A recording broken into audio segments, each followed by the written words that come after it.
Good morning, comic book fans. Welcome back to Comics in 5 Minutes. It's been a while, do apologise. I've read a couple of things this week, so I'm going to review at least one thing, and I might get a bonus one at the weekend, and then it's hopefully back to normal next Tuesday. For today, though, we're reading Scarlet Witch, issue 1. This is Steve Orlando and Sarah Shelley, and Steve Orlando is one of those writers that I've been aware of for a while. He did Midnight, and I like Midnighter, so yay. But I've never really followed his work, so this is going to come in a little bit dry on his stuff. And Sarah Shelley, I have reviewed some things she did fairly recently, I think. I'm trying to remember off the top of my head what it was, but I remember liking the artwork style, and if anything, this is even better. This is a lift up with a few things which made it really stand out for me. First off is the character design of Scarlet Witch and Wanda Maximoff to a certain degree, because there is a really nice, obvious divide between the character we see in regular clothes working in a shop and the superhero with the tiara and the cool hair. And it's such a good job. I mean, honestly, just the character design of the Scarlet Witch, I'm going to interrupt myself here, is fantastic. There's a little bit at the back, like a bonus feature thing, where you get sketch designs of what the character how it was envisioned, and he's absolutely spectacular. I don't remember seeing Scarlet Witch like this cool for a long time.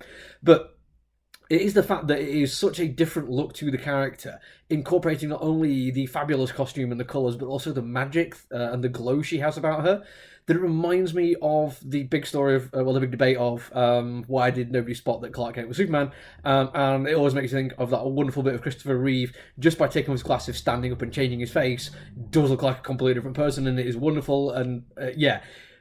Plus, if we lived in a world where we didn't know, or if these characters lived in a world where they didn't know that Wanda Maximoff was almost Scarlet Witch, would ever make the assumption.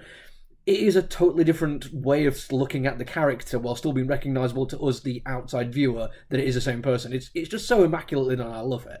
And there's also one particular moment of just kind of visual acting, non-verbal communication, which I love, which is when we introduce... sorry, I'm trying to get it so it's in the right frame for everyone who's watching this. It is that little bit just there. Just the eye roll of Quicksilver is absolutely fantastic. It is full of non-verbal communication. It gets a point across that what's going on in the story that is absolutely relevant, and I love it.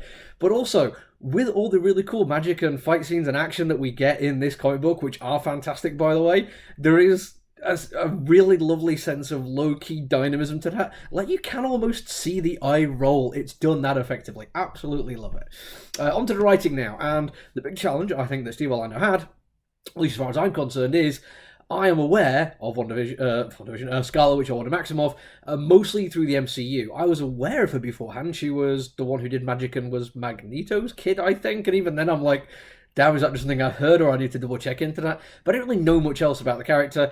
Pretty much everything else I found out since has been because I've seen it in the MCU, or I've read about the actual character in the comic book continuity to make sure I'm getting the right kind of ideas. So if she does turn up anything, I'm not just basing it off of seeing the movies.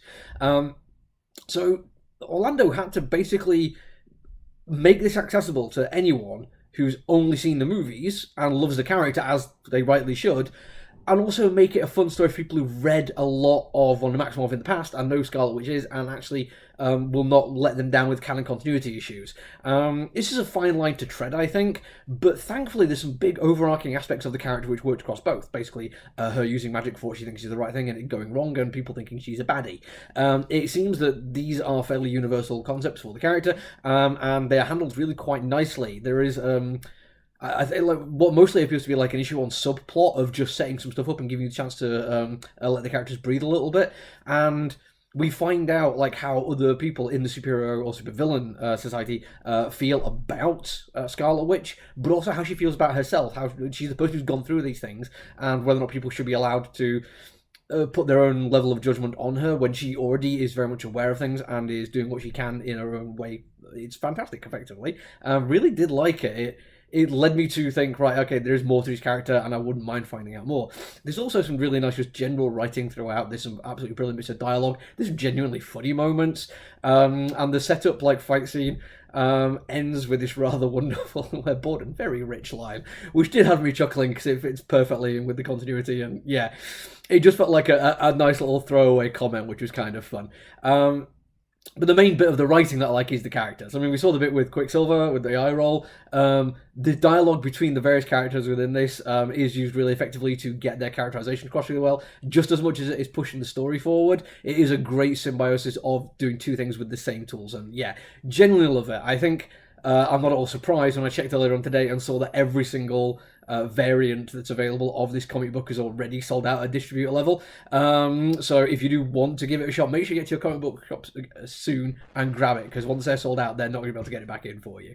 That's it for me today. I'll say hopefully there will be something else before the end of the week, but if not, I'll see you on Tuesday. Until then, look after each other, everyone. Stay safe. Bye.